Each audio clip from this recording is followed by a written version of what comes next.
ಜಗತ್ ವೃತ್ತದಿಂದ ಶ್ರೀ ಶರಣಬಸವೇಶ್ವರ ದೇವಸ್ಥಾನದಲ್ಲಿರುವ ಶಿವಾನ ಮಂಟಪದವರೆಗೆ ಒಂದು ಬೃಹತ್ ರ್ಯಾಲಿಯನ್ನು ಮಾಡ್ತಾಯಿದ್ದೀವಿ. ಸ್ಲಮ್ ಜನರ ಒಂದು ಸ್ಲಮ್ ಹಬ್ಬ ಮತ್ತು ಸಮಾವೇಶವನ್ನು ಹಮ್ಮಿಕೊಳ್ಳಲಾಗಿದೆ. ಯಾಕೆ ಈ ಸ್ಲಮ್ ಹಬ್ಬವನ್ನು ಮಾಡ್ತಾಯಿದ್ದೀವಿ ಅಂದರೆ, ಸ್ಲಮ್ಗಳನ್ನು ನೋಡಿದ್ರೆ ಒಂದು ಪುಟ್ಟ ಭಾರತವನ್ನು ನೋಡಿದಂತಾಗುತ್ತೆ. ಅದರಲ್ಲಿ ಸಾಂಸ್ಕೃತಿಕ ಸ್ಲಮ್ ಜನರ ಎಲ್ಲರೂ ಒಟ್ಟಿಗೆ ನಾವು ಸಾಂಸ್ಕೃತಿಕ ಹಿನ್ನೆಲೆಯನ್ನು ಉಳಿಸೋ ಸಲುವಾಗಿ ಮತ್ತು ಸ್ಲಮ್ ಜನರ ಒಂದಿಷ್ಟು ಹಕ್ಕೊತ್ತಾಯಗಳನ್ನು ಸರ್ಕಾರ ಮುಟ್ಟುವ ಥರದಲ್ಲಿ ಈ ಒಂದು ಪ್ರತಿಭಟನೆ ಮಾಡ್ತಾಯಿದ್ದೀವಿ. ಎಲ್ಲ ಸಮುದಾಯದವರು ಸೇರಿ ಅಪ್ಪನಗುಡಿಯಲ್ಲಿ ಸಾಂಸ್ಕೃತಿಕ ಆಯಾಮದಲ್ಲಿ ಒಂದು ಸರ್ಕಾರ ಗಮನ ಸೆಳೆಯುವಂಥ ಕೆಲಸವನ್ನು ಮಾಡ್ತಾಯಿದ್ದೀವಿ.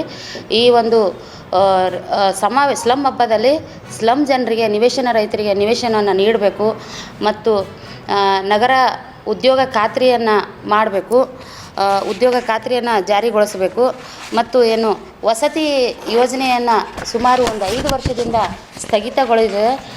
ಅಂಬೇಡ್ಕರ್ ವಸತಿ ಯೋಜನೆ ಆಗಿರ್ಬೋದು, ವಾಜಪೇಯಿ ವಸತಿ ಯೋಜನೆ ಆಗಿರ್ಬೋದು, ಅವನ್ನ ಪುನರಾರಂಭಿಸಬೇಕು ಮತ್ತು ಸಂವಿಧಾನ ಸಾಮಾಜಿಕ ನ್ಯಾಯಕ್ಕಾಗಿ ಮಾತಾಡ್ತಾ ಇದ್ದಾರೆ ಈಗಿನ ಸರ್ಕಾರಗಳು.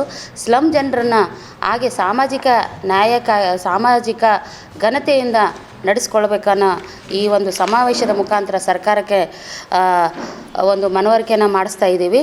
ಮತ್ತು ವಸತಿ